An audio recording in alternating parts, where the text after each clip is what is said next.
Dans cette capsule, on va parler de notation. Donc, comment on va utiliser la notation fonctionnelle pour écrire une règle d'une fonction. L'an passé, on a étudié certaines variations. La variation inverse, la variation de proportionnalité. On sait maintenant que ces deux variations-là se trouvent à être des fonctions. Donc, lorsqu'on écrivait la règle, par exemple la règle d'une fonction, d'une variation de proportionnalité, on écrivait ce type-là. Donc, y est égal à 4x, ou encore, l'année passée, on parlait encore de régularité, de suite. Donc, ou encore, on aurait pu écrire l'an passé, t est égal à 4n. T étant les termes, n étant les rangs, et 4 étant la régularité. Donc, on a vu au courant de l'année qu'on pouvait modifier les lettres de n et de t sans problème. Donc, ici, y égale à 4x se trouve à être la règle d'une situation de proportionnalité. Maintenant que je sais que la situation de proportionnalité est aussi une fonction, je peux, en écrivant la règle, utiliser la notation fonctionnelle. Donc, la notation fonctionnelle est la suivante. F de x égale à 4x. C'est la même chose, c'est juste que l'écriture change. Étant donné que j'ai une fonction, j'utilise la notation fonctionnelle. Donc, le y, la variable dépendante, est tout simplement remplacé par f de x. C'est la seule différence. Donc, f de x se trouve à être la variable dépendante. Bien entendu, comme dans n'importe quel autre contexte, les lettres peuvent changer. Okay? Donc, exemple, ici, j'ai une situation de variation inverse. Donc, c'est la règle d'une situation de variation inverse. L'an passé, on utilisait plutôt y est égal à k sur x. C'est la même chose. Donc, on change les lettres, il n'y a pas d'importance là-dessus. Donc, je sais que la situation de variation inverse est une fonction, et donc je peux utiliser la notation fonctionnelle pour écrire la règle, c'est-à-dire la suivante. Donc, C de P égale à, par exemple, 12 sur P.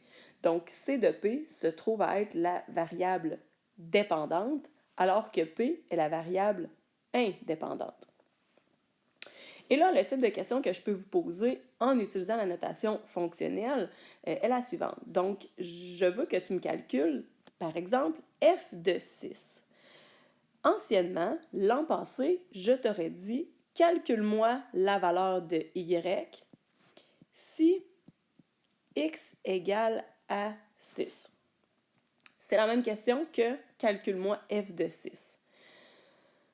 Donc, dans ce cas-ci, je vais aller prendre ma formule, ma règle f de x, tout simplement. Donc, on a un petit souci de démarche, on n'oublie pas. Donc, je vais juste aller d'abord écrire ma formule f de x qui est définie par celle-ci. Donc, f de x est égal à 4x. Et donc, si je veux calculer f de 6, c'est-à-dire je veux tout simplement aller remplacer mon x par 6.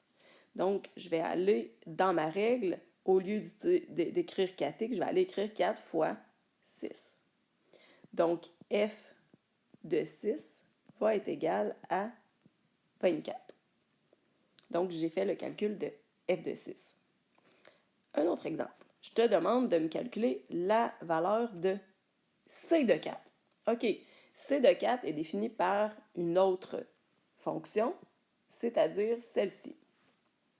Donc, je vais d'abord aller écrire ma formule. C de P est égal à 12 sur P. Et donc, C de 4, je vais aller tout simplement remplacer mon P par 4.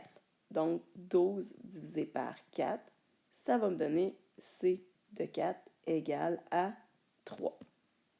Donc, en réalité, ce que ça veut dire, c'est lorsque mon x vaut 4, ma valeur de ma variable indépendante vaut 4, la valeur de ma variable dépendante vaut 3.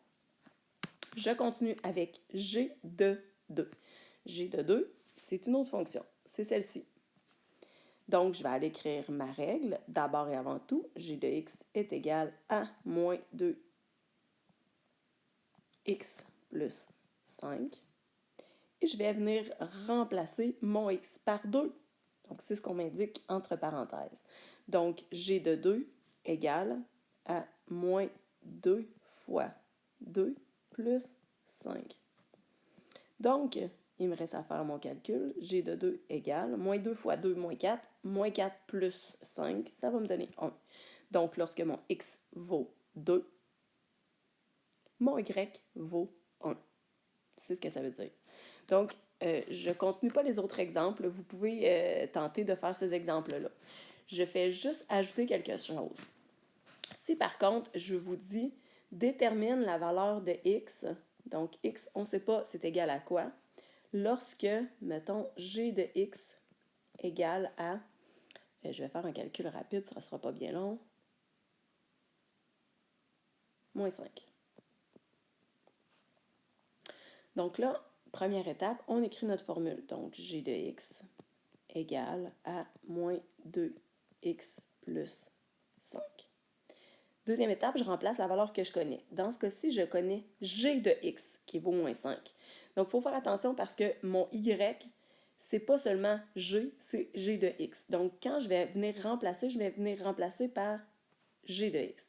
Donc, moins 5 est égal à moins 2x plus 5.